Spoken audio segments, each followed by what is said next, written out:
Good morning, people of God. Igama lami uNkosikhona Victor Shows osuka eNdwede kodwa ngokuhlala eMayville. Clap hands for Jesus Christ.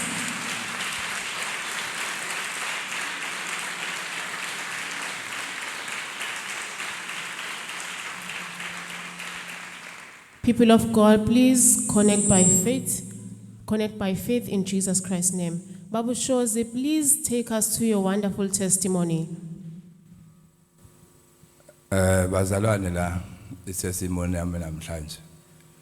So njalo makade kuphela mayekuvula unyaka qala unyaka omusha emsebenzini ngiye ngiyele nje eclinic ngiyo check up before ngiye emsebenzini.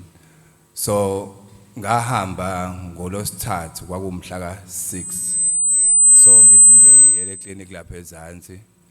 So mengifika eclinic eZansi ngiyenza i-check up bathola ukuthi iBP yami phezulu bathi une stress ngithi no anginaso. So mangihlala basethe no asikwenze sasesikwenza ikhohlela. So ngithatha ikhohlela mina ngiyozenza.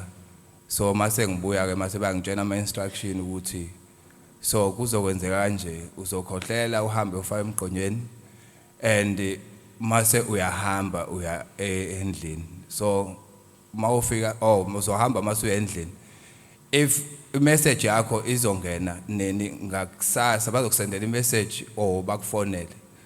So mase ngithi okay kulungile futhi base bethi bona if kungekho lutho ngeke bakufonele ngeke bakusendele ngisho imessage ngoba kuzobe bengatholanga lutho. Thank you Jesus. Clap hands for Jesus Christ.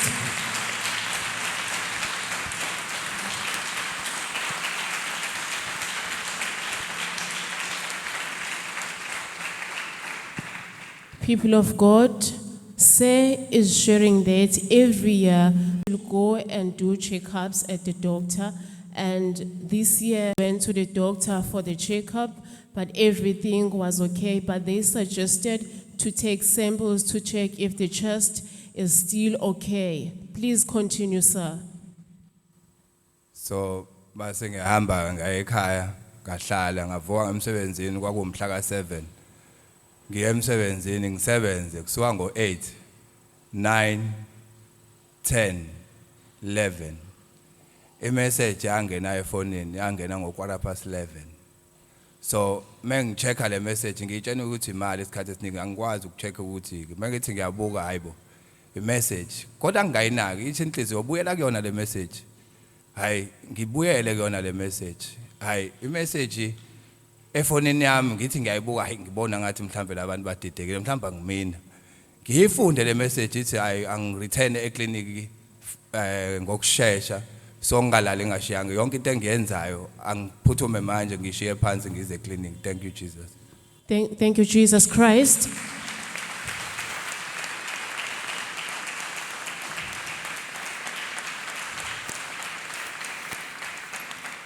Thank you, Jesus. Sir is sharing that they said to him they are going to send him a message regarding the results, and after some time received a message and then went to she rushed to the doctor to confirm. You may continue, sir.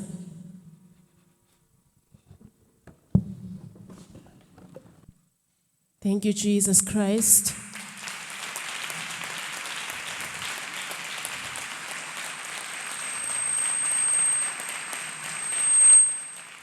Worship the Lord, people of God. The Spirit of God is with us. Worship the Lord and connect by faith in Jesus Christ's name.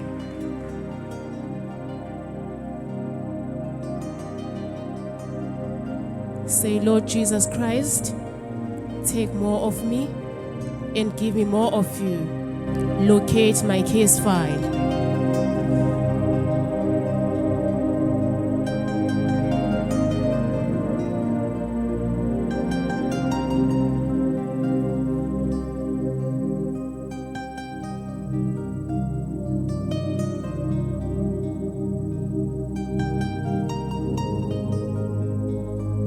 Thank you, Jesus Christ. Clap hands for Jesus Christ.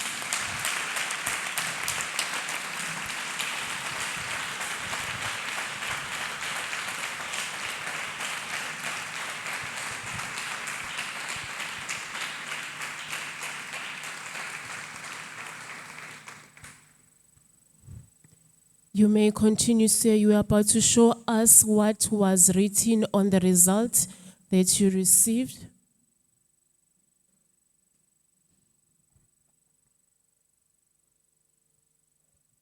People of God, please look at the screen.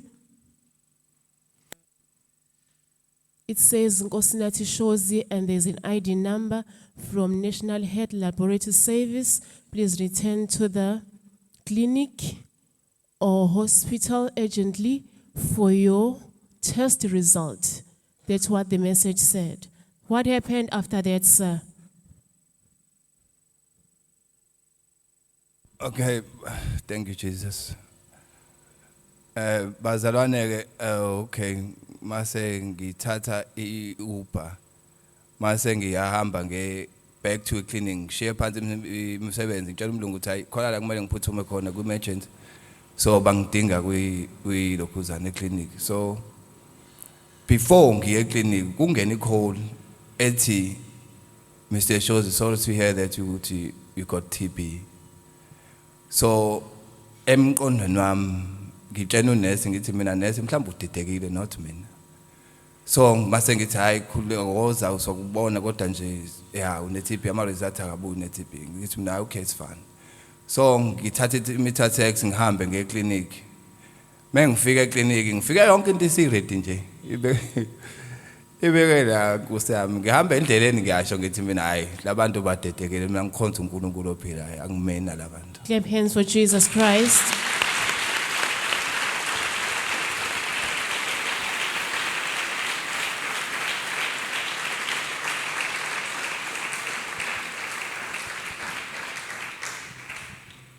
Sir, please share with the congregants what happened to you. We saw you just fell when we were about to show us the message from the clinic. What you felt? Oh bazalwane njengamanje ngithi ngiphakamisa ifone ayiphakama mengithi ngithi qala uma obandayo la mengithi ngivuya amehla amaphenduka mengithi ngiyaphenduka amehlo ngibona into emhlophe eza kumina straight. Clap hands for Jesus Christ. Clap hands for Jesus Christ. Clap hands for the Holy Spirit. Thank you, Jesus. Thank you, Jesus. Thank you, Jesus. Thank you, Holy Spirit. People of God, as he was going to the clinic or to the hospital, he received a message that unfortunately they do not have the good news about the result. Please continue, say, take us, what happened after that? Okay, bazalwane ngithi mangifika eclinic aqala before ngifika ku reception. Kodwa lo muntu uthe ngipositive but mangifika kuyena uthi awu sufikile njalo ngokufast kanje ngithi mina impilo yami ngiyayinakekela ngikwazi ukuthi ngihlale ngizizwe ukuthi nginento kanje. Asethi mina wagula ngithi mina ngazi ngagula. Athi wancipha ngithi mina ngazi ngancipha. Athi pho why ngithi mina ngazi. Asethi omunye usisi oseceleni kwakhe ukhonza phi ngithi mina ngikhonza eYouth Word Ministry. Athi okay akulungile. Hamba ubona udokotela ku number 4 uyena uzobe sekuchazela yonke into ukuthi namhlanje uthatha treatment noma wenza njani. So I went to the clinic. I went to the room where udokotela khona. So udokotela ke mase afika kumina athi okay ngisachecka le file yakho lana bakufonela bathi uzonzana ngithi mina nayi message ngireceive. Athena ngoba la amagazi akhe akacaci nje kahle la why bethe une TB ngithi mina ngazi. So asethena can we do it again isikhohlela ngithi mina yebo singasenza abo hayi sisenze ngempela isikhohlela. Oh before ngiyenza isikhohlela angitshene futhi again athi yabo la ma result akho azophuma ngoba namhlanje bekusuka la isikhohlela aziyathathwa sibuya exactly ngakusasa kufana namagazi. Lento iyabuya ngakusasa ayikwazi ukuhlala for 2 days or 3 days ingabuyanga.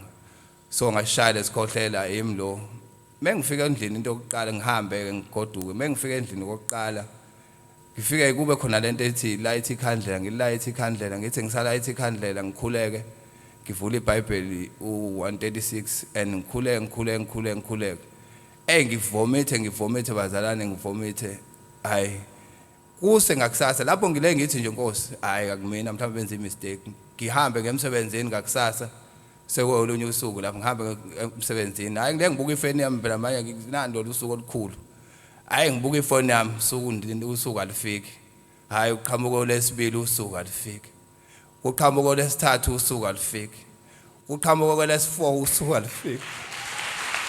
Thank you, Jesus Christ. Give hands for Jesus Christ. Thank you, Jesus.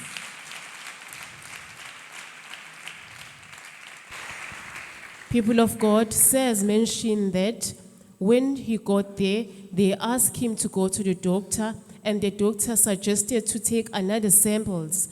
And he said he's going to get back to him. And then he went home and then he lighted the candle. People of God, we know that on the 31st of 2025, we had a crossover, and we all had the candles that we light in Jesus Christ's name.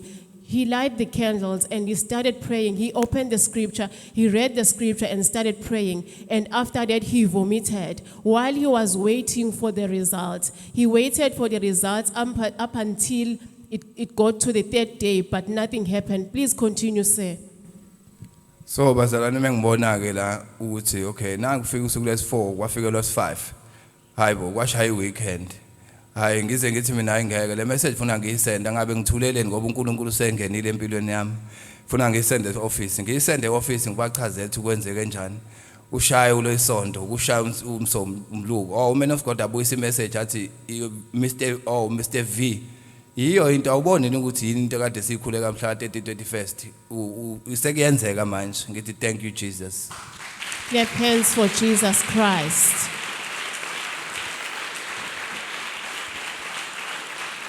Thank you, Jesus Christ. Sir, please take us now. How did God intervene in your situation? Take us to the results. Did you receive the result? No, as ama instruction abo bebewashila ukuthi ngeke kuphela usuku olulodwa ngeke ufike izinsuku olulodwa noma ezu2 funa ke noma kanjani ama result eTB wathola ngakusasa so mekuhamba isikhathi kuze kuphele isonto kwaphela u2 weeks ngabona ukuthi no akho lutho labathola ngalutho ngoba kufuze ngabe selibuye. Thank you Jesus. Oh, thank you Jesus Christ. Let's clap hands for Jesus Christ. Thank you Jesus.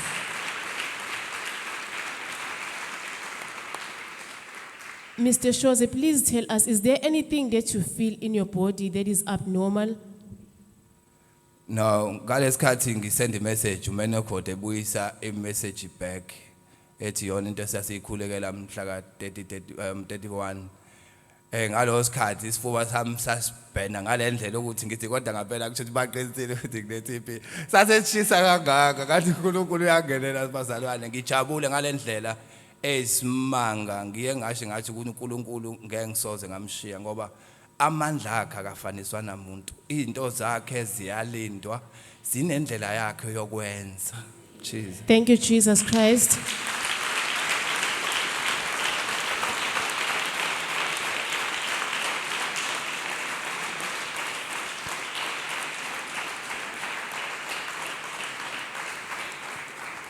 Thank you, Holy Spirit. Mr. Shozi mentioned that he did send a message to the man of God. When man of God was replying to the message, he felt the heat on his chest. Clearly, people of God, that was the Holy Spirit working on his case. Let's clap hands for Jesus Christ.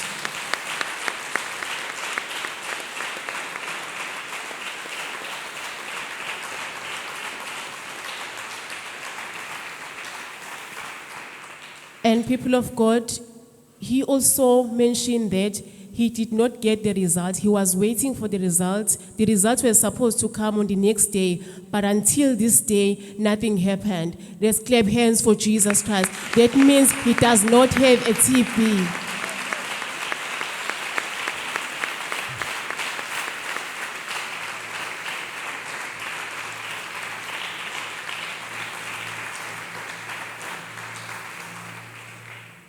Mr. Shose, please give us the word of advice. Oh bazalwane engakusho nje kubazalwane okukhulu okubalekile la kuNkulunkulu ukuthi ungamjahi uNkulunkulu sticke kuyena uhlale kuyena yazi one day ngangayijena ukuthi ngoma la ngikhulume ngobaba wami uNkulunkulu ngoba izinto azenzayo even nabanye abantu bayamangala ukuthi how impilo yami indlela ayishintshe ngayo how uNkulunkulu izinto azenzayo uNkulunkulu uyamangalisa abazalwane okwakho nje ukuthi uhlale kuyena ngokweqiniso umthembe ungaphiki nabanye abantu uNkulunkulu uyaphila. Thank you, Jesus Christ.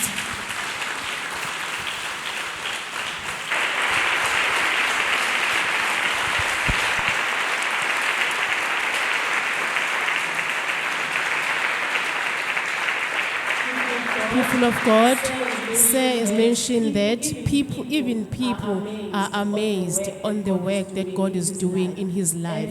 And he emphasized that let us trust the Lord and never trust anyone. Look up to the Lord and he will always take care of us. Let's clap hands for Jesus Christ. You may take a seat, sir.